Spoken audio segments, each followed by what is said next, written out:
What's your organization? Coaching the Global Village.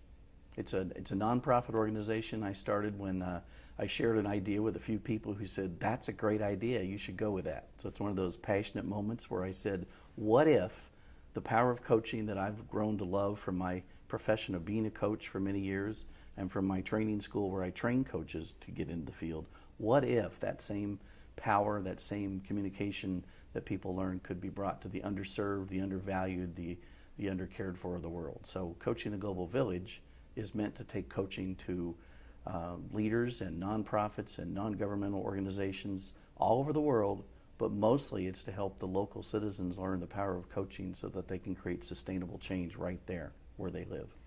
Does coaching change in its form when it's delivered in those settings outside of the United States? Yes. Well, yes, not only just outside of the United States, but we're not trying to train people to be professional coaches. We're just teaching them the coach approach, the basics. You're not going to be hanging a shingle as a coach, but you're going to learn to hold everybody as capable, creative, and know that they can make change happen. You're going to teach possibility thinking and have people ask more questions than they seek answers. The problem that I saw that this could serve was that a lot of consultants and a lot of organizations show up with ideas and help and structures, and sometimes the change isn't sustainable because when they go away, nothing has happened. Somebody might have helped them build a bridge or create wells or clean their water or raise cattle, but then what? So this is about empowering the local citizens and the people who are served by non-governmental organizations that are there. This is a not-for-profit agency. Yes. Is there a way for people to contribute to your work even if they are not interested directly in coaching themselves? Yes, many ways to contribute, both resources, contacts, etc. At coachingtheglobalvillage.org. They can read all about that.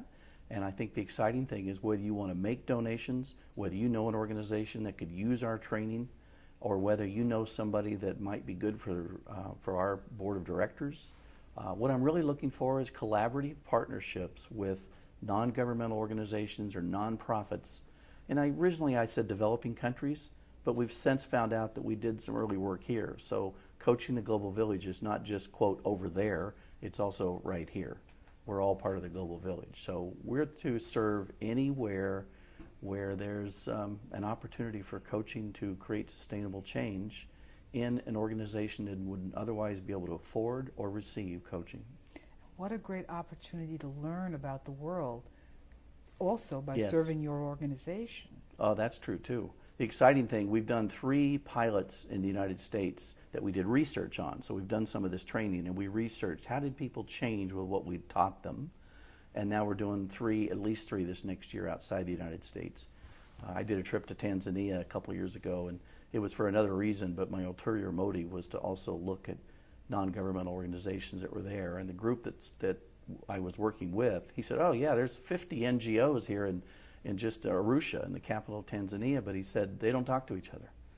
So I said, what a perfect way when I get the funds to come back to Tanzania and have one of our first efforts, bring the leaders of all those non-governmental organizations, NGOs, to the table, because they're all working in the same locale, but they're in single sector. One's doing this, one's doing that, and they don't communicate.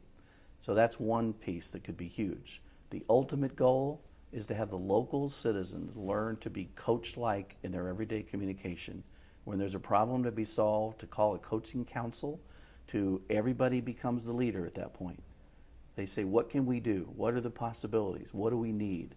And then they can get connected to resources like Engineers Without Borders or somebody who can come help build wells. But it's better than somebody coming in and saying, here's what you need. Ask and teach them to believe they can do it.